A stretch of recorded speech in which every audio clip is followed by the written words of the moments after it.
ఉన్న బంగారాన్ని విడిపించి ఆ రోజు ఆన్లైన్ రేటుకే మేము కొంటాం. Sharma gold company. నమస్కారం, వెల్కమ్ టు సుమన్ టీవీ. నేను గీతాంజలి. ముందుగా దేవి శరన్నవరాత్రుల శుభాకాంక్షలు అండి అందరికీ.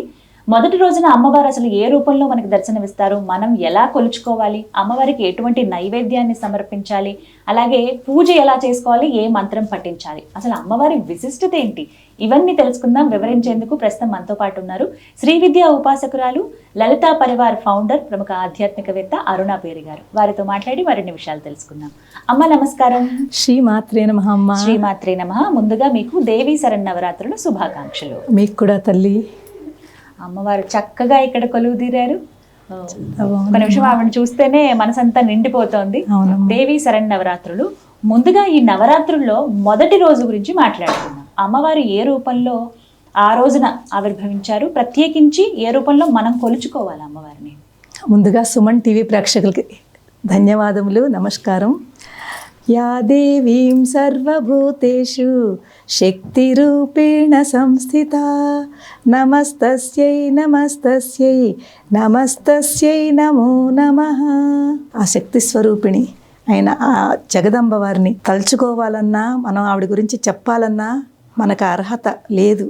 అయినా కూడా ఆవిడిచ్చిన ఆ జ్ఞానంలోంచే కాస్త జ్ఞానము మీ అందరితోటి పంచుకుంటే చాలా సౌభాగ్యవంతురాలను అవుతానే. చూడండి అమ్మ, మనకి దేవీ సప్తశతి, దేవీ భాగవతంలో దేవీ సప్తశతిలో చాలా గొప్ప శ్లోకం ఉంది, ఒక స్తుతి ఉంది. ప్రథమం శైలపుత్రీ చ ద్వితీయం బ్రహ్మచారిణి తృతీయం చంద్రఘంటేతి కూష్మాండేతి చతుర్థకం పంచమం స్కందమాతేతి షష్టం చ కాత్యాయని సప్తమం కాళరాత్రీ చ మహాగౌరీ చ అష్టమం నవమం సిద్ధిదాత్రీ చ నవదుర్గా ప్రకీర్తితాః.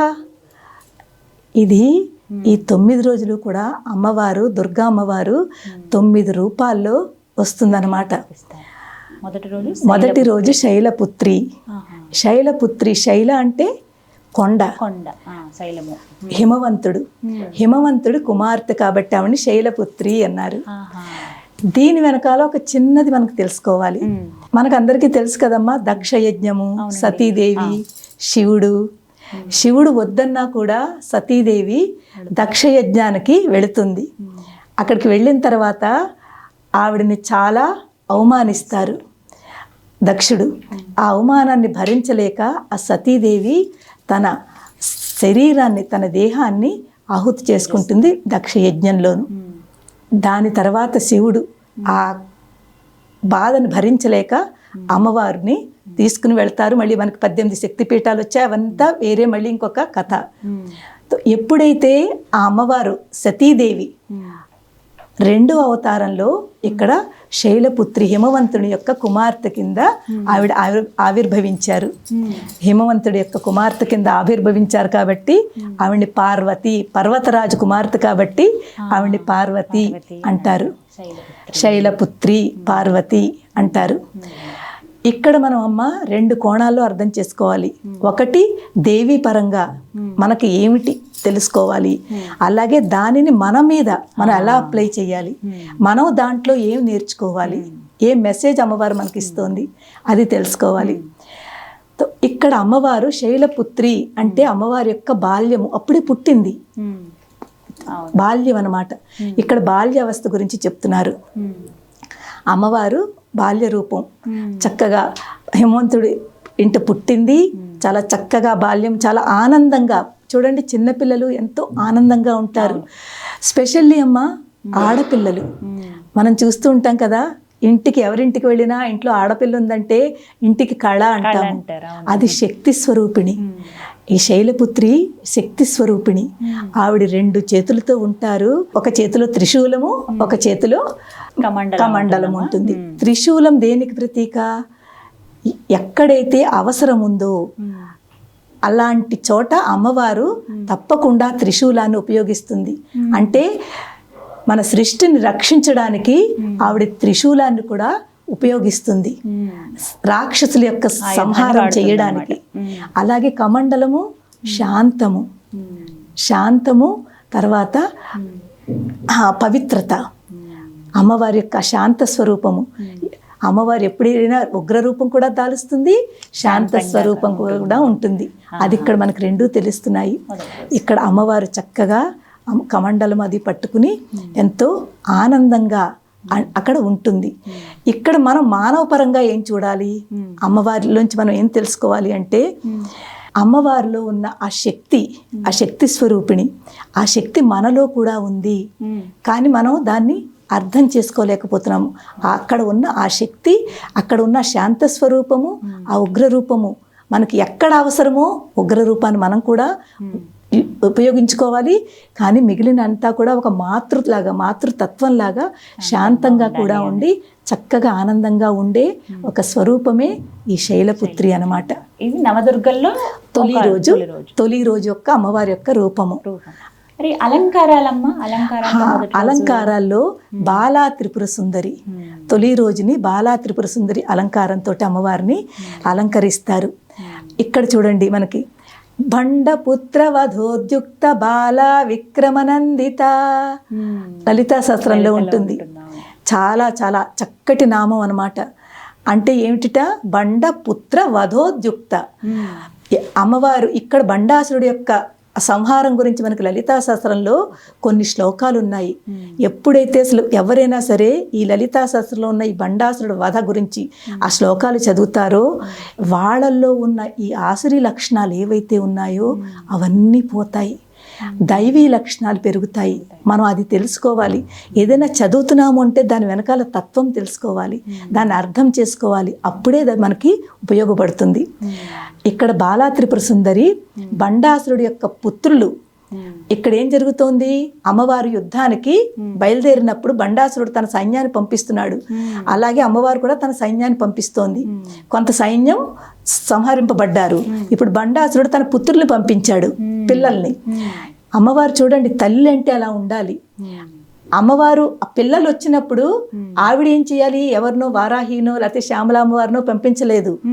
తను కూడా ఒక బాలా రూపాన్ని సృష్టించింది, తనలోంచే ఒక శక్తిని తీసుకొచ్చి బాలా త్రిపుర సుందరి కింద 9 సంవత్సరములు ఉన్న ఆ చిన్న బాల కింద తీసుకొచ్చి, అమ్మా నువ్వు వెళ్ళి యుద్ధం చేసి బండాసురుడి యొక్క పుత్రుల్ని వధించాలి అని ఆదేశం ఇస్తుంది. ఆ చిన్న పిల్ల చూడండి చక్కగా, అమ్మా నీకెందుకు, నేనున్నాను కదా, నేను చేసి తీసుకొస్తాను చూడు, నేను వాళ్ళందరినీ సంహరించి వస్తాను, నన్ను ఆశీర్వదించని ఆ అమ్మవారు బయలుదేరుతుంది, బాలా త్రిపుర సుందరి. ఎందుకంటే బండాసురుడి పుత్రుల్ని వధించాలి కాబట్టి ఆ బాలా రూపాన్ని అమ్మవారు ధరించారనమాట. ఆ యొక్క అలంకరణ ఈరోజు చేస్తారు. అమ్మవారికి చాలా అందంగా చక్కగా బాలా త్రిపుర సుందరికి నైవేద్యం ఏంటంటే, నైవేద్యం పెట్టాలమ్మా, బెల్లంతో చేసిన పరవాణము అమ్మవారికి ఇష్టమని నైవేద్యము. ఇక్కడ ఇంకొక విషయం తెలుసుకోవాలి, నైవేద్యాలు ఎందుకు పెడుతున్నారు ఏంటి అని మనం అనుకుంటాము. దాని వెనకాల కూడా ఒక తథ్యం ఉంది. ఇప్పుడు ఇంట్లోనూ చూడండి, పండగలు వస్తున్నా ఇంట్లో పెద్దవాళ్ళు పిల్లలు అందరూ వెయిట్ చేస్తూ ఉంటారు. పండగలు వస్తున్నాయంటే కొత్త బట్టలు కట్టుకుంటాము, మనకి చక్కటి రకరకాల పిండి వంటలు వస్తాయి. ఇప్పుడు అమ్మవారికి ఇష్టము అని కాకుండా మన ఇంట్లో ఉన్న వాళ్ళ అందరిలోనూ అమ్మ ఉంది, ఆ భావనతో చూడాలి. మన ఇంట్లోనే అమ్మ ఉంది, మనందరి లోపలే ఉంది, మనందరం అక్కడ నడుస్తున్నాము, సంచరిస్తున్నాము. తో ఆ అమ్మవారి పేరుని చెప్పుకుని మనందరము సంతోషంగా, ఇవాళ మాకు ఈ పొండు వంటి వండారు, ఇవాళ మేము ఇది తిన్నాము, ఇవాళ కొత్త బట్టలు కట్టుకున్నాం, ఆనందము. ఆ ఆనందం అనేది అమ్మ.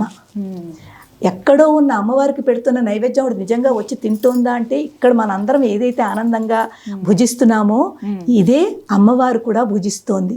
అంటే ఈ ఆనందం ఇక్కడ ఉన్న మనలో ఉన్న తృప్తే అమ్మవారు అన్నమాట. అలా అర్థం చేసుకోవాలి. ఆ రోజు పరవాణం పెట్టచ్చును, చక్కగా అమ్మవారికి చాలా ఇష్టము. అలాగే మనము ఈ రోజుని మంత్రం ఏంటంటే చాలా సింపుల్ గానమ్మా, ఓం దేవి బాలా త్రిపుర సుందరి అయి నమః. ఓం దేవి బాలా త్రిపుర సుందరి అయి నమః.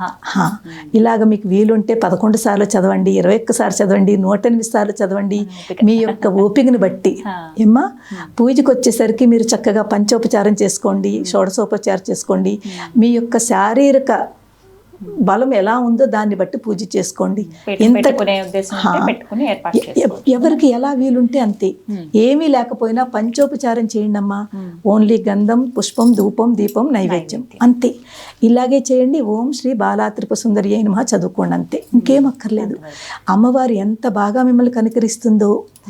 ఈ నవరాత్రుల్లో ప్రతిరోజు మనం చేస్తున్న ఈ పూజ ఏదో మంత్రం చదువుతున్నాం కదా, ఓం దేవి బాలా త్రిపుర సుందరి అని మన పోనీ ఏమీ రాకపోయినా ఇది ఒక్కటి అంటున్నాము. ఇందులో ఉన్న వైబ్రేషన్స్ బయటకు వస్తున్నాయి. ఈ వైబ్రేషన్సే అదే శక్తి అన్నమాట. ఇందులోనే శక్తి ఉంది. ఈ శక్తి అమ్మ మన ఎదురుకుండా ఉన్న పటం కానీ విగ్రహం కానీ ఏదున్నా అక్కడికి చేరుతుంది.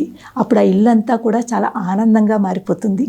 అందుకే పండగలు అది వస్తే ఇల్లు ఆనందంగా ఉంటుందంటే మనం ఆ రోజు కొంచెం ఎప్పుడు నవరాత్రులైనా ఏ పండగైనా కూడా మనందరం ఏం చేయాలంటే ముఖ్యంగా చేసేది కొంచెం కామ్గా ఉండడం, ఎక్కువ గొడవలు పెట్టుకోకుండా, ఎక్కువ అనవసరమైన మాటల్లో ఇన్వాల్వ్ అవ్వకుండా, అలాంటివి కనుక చూసుకున్నామంటే నిజంగా ఆ 9 రోజులు కూడా మీరు ఒక దివ్యమైన ఒక అమ్మవారి ప్లేస్లో ఉన్నట్టుగా భావిస్తారు.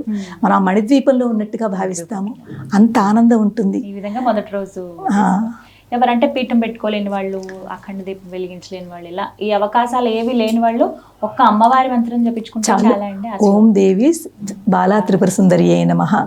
అయితే అది కూడా కష్టమవుతుందంటే శ్రీమాత్రే నమః, శ్రీమాత్రే నమః. మొదటి రోజు ఇలా బాలా త్రిపుర సుందరి దేవికి అలాగే శైలపుత్రి అమ్మవారికి కలిగేటువంటి ఫలితం అమ్మ శైలపుత్రి అంటే ఇప్పుడే చెప్పాను కదా, ఒక శక్తి స్వరూపిణిగా వచ్చింది. హిమవంతుడు అంటేనే కొండ అంటే మహాశక్తి. ఆయన యొక్క పుత్రిక శైలపుత్రి. ఆవిడ ఎంతో శక్తివంతురాలన్నమాట. ఎప్పుడైతే మనం అమ్మవారికి పూజిస్తామో తప్పకుండా అమ్మవారిలో ఉన్న ఆ ఓరిమి, ఆ శక్తి, ఆ శాంతము మనలో వస్తాయి. అమ్మవారి శాంత స్వరూపుని చెప్పుకున్నాం కదా, అవన్నీ కూడా మనలో వస్తాయి. అక్కడ ఏది ఉందో అది మనలోకి వస్తాయి. అదే అమ్మవారు మనకి అనుగ్రహిస్తుంది అనమాట. చాలా చక్కగా వివరించారమ్మా. ధన్యవాదాలు. ధన్యవాదమ్మా. శ్రీమాత్రే నమః. శ్రీమాత్రే నమః.